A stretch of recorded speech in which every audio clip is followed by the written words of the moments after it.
Paljud juhid, kellega ma oma töös kokku puutun, on natukene mures ühe asja pärast. Nimelt nad ütlevad, et ma hea meelega oleksin hea juht, ma tegeleksin rohkem oma inimestega, aga ma ei taha ja ma ei saa nendele liiga lähedale jõuda, sellepärast, et ma ei taha olla liiga kontrolliv, ma ei taha muutuda selleks mikromanageriks, kellest raamatutes ja igal pool räägitakse, et juht ei tohi olla mikromanager. Ja ma olen täiesti nõus sellega. Ja nüüd, et mitte olla mikromanager, siis mida juhid teevad? Juhid hakkavad pigem ennast siis distantseerima. Nad ütlevad, et et ma usaldan oma inimesi, ma tahan, et nad saavad ise kõigega hakkama, ma ei taha olla liialt kontrolliv, küll ma ei tea, 6 korra või kvartalis korra või aastas korra siis saan temaga kokku nii-öelda arenguvestlusel ja siis me räägime. Ja küll siis selgub, et kuidas ta läinud on ja küll me siis saame ka võib-olla väikseid selliseid korrektuure ja parandusi teha. Ja seetõttu ka näiteks juhtimiskoolitustel, kui me analüüsime koos inimeste sisemiste motivaatorite üle, siis uurijad on öelnud, et igal töötajal, igal inimesel on 4 sisemist motivaatorit minimaalselt. Punkt 1 on selline kuuluvustunne, punkt 2 on eduelamus, et ma tahan olla edukas, ma tahan midagi saavutada, ma tahan kuidagi midagi juurde õppida. Punkt 3 on töömõte, ma tahan tunda, et ma olen vajalik, ma olen kasulik kellelegi. Ja punkt 4 on siis valikuvabadus või otsustusvabadus.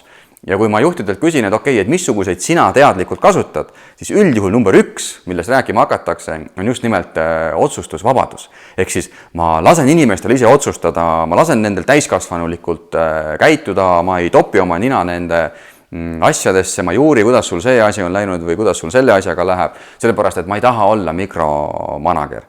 Ja seetõttu ka paljud juhid ütlevad, et ma ei usu arenguvestlustesse, sellepärast, et töötajad ei viitsi tegelikult kokku saada ja nad ei viitsi rääkida oma arengust, sellepärast, et igal ühel on teada, mis nende töö on ja nad tegelevad sellega.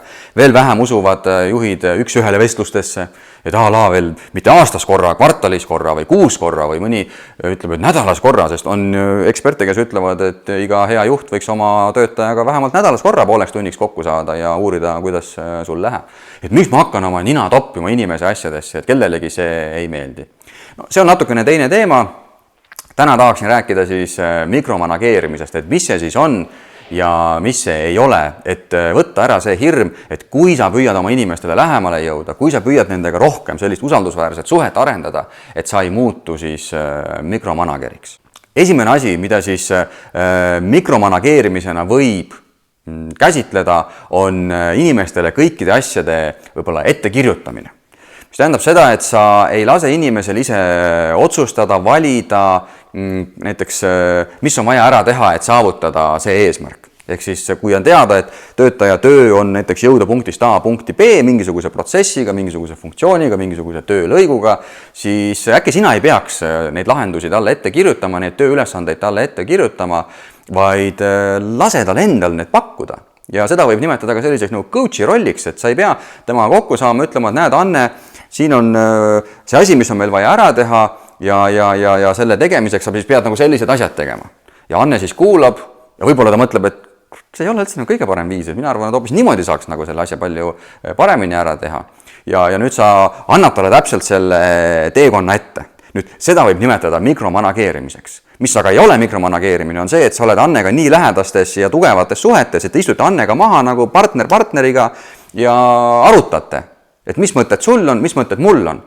Okei, võib-olla need sammud tunduvad teile mõlemale loogilised, äkki see samm, mida sina nagu näed, ei ole Anne jaoks väga loogiline, sest et lõpuks tema ikkagi peab selle tulemuse eest ka vastutama, aga võib-olla siin on paar asja, mida Anne välja toob ja mille peale sa ise ei tulnud.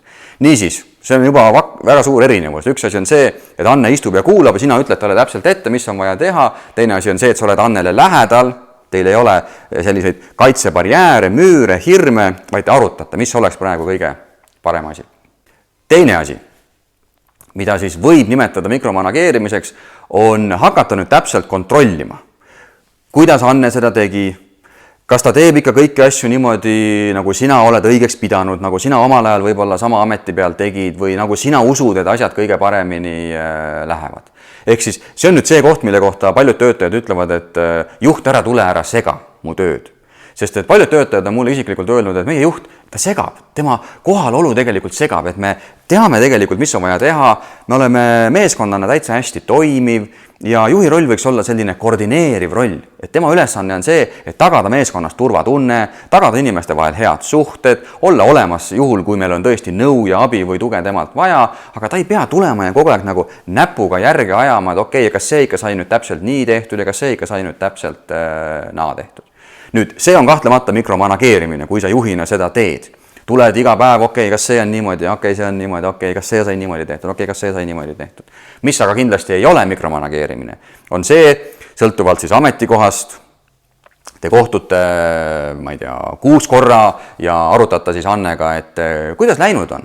Ja seda ei tasuks kindlasti nimetada selliseks nagu arenguvestluseks, sest sellel on eesti keeles eriti selline paha maik küljes, vaid nimetada see näiteks koostöövestluseks. Ja miks mitte, sa juhina iga kuu saad oma töötajatega näost näkku kokku 30 minutit, 40 minutit, mitte üle 30 tunni võib-olla, ja arutate, et kuule, kuidas moodi päriselt läinud on. Ja nüüd te saate nagu vaadata, et okei, mis sammud on edukamalt läinud, mis sammud ei ole nii edukalt läinud, mis osas sul on mingisuguseid märkusi talle võib-olla teha heas mõttes, mis osas sa tahaksid teda kiita, tunnustada, et sa näed, et ta on tegelikult mingite asjadega super hästi hakkama saanud. Ja nüüd see kahtlemata ei ole mikromanageerimine, kuigi jälle sa oled sellele töötajale väga lähedal. Te saate kokku, te arutate, kuidas teil koostöö läheb. Ja kolmas punkt, mis kindlasti võiks öelda, et on mikromanageerimine, on see, et kui sa avastad, et Anne ei ole nüüd teinud neid asju täpselt nii, nagu sina arvasid või sina palusid tal teha ja sa hakkad nüüd seda ümber tegema. Või siis sa lased tal ümber teha. Loomulikult mõnikord on see paratamatu, sest kui on tõesti näha, et ta otsustas mingites asjades üle oma pädevuse ja sa näed, et see rong läheb vales suunas, paratamatult tuleb tegelikult see ümber teha. Aga siin jutt käib pigem sellistest nagu väikestest asjadest, kus on pigem selline võimuvõitlus. Ehk siis sina küll ütlesid selles punktis 2, et vot Anne tee niimoodi, sest mina usun, et asjad on niimoodi õigesti ja nüüd sa näed, et Anne ikkagi leidis mingisuguse teise tee või ta tegi natukene nagu teistmoodi ja see ärritab sind. Sa tunned, et kurat küll, et ta ei allu mulle, et ma pean näitama talle, kes siin ikka boss majas on. Ja nüüd sa lähed oma võimu teostamiseks, siis palud tal mingid asjad ümber teha. Või võib-olla veel hullem, millega paljud töötajad on ka minu poole pöördunud, on see, et sa teed ise ümber. Sa ei annagi tagasi sidet, sa ei küsi küsimusi, sa ei saa kokku, sa ei räägi avatult, turvaliselt, vaid sa oma siis nagu jällegi võimu näitamiseks teed selle asja ümber ja saadad siis talle tagasi. Ja tuleb meelde näiteks üks meeskond, kus oldi hädas sellega, et osakonna juhataja oli väga tugev eesti keeles, tal oli isegi filoloogia haridus ja ta kippus kogu aeg mingitest nagu pisiasjadest keelelises mõttes kinni haarama. Olid need siis mingisugused nagu lepingulised küsimused, olid need mingisugused kirjavahetuslikud küsimused klientidega. Juht tahtis alati olla siis koopias, ta tahtis näha, kuidas moodi siis töötajad kirjutavad. Ja siis, kui ta nägi, et mõni töötaja ikka ei olnud tema arvates päris täpselt nii õigesti kirjutanud või mõnes kohas ei olnud ikka koma võib-olla, kus pidi täpselt olema tema kui filoloogi arvates, siis ta põrgatas selle tagasi, kirjutas selle kirja ümber ja ütles järgmine kord siis võt tee niimoodi.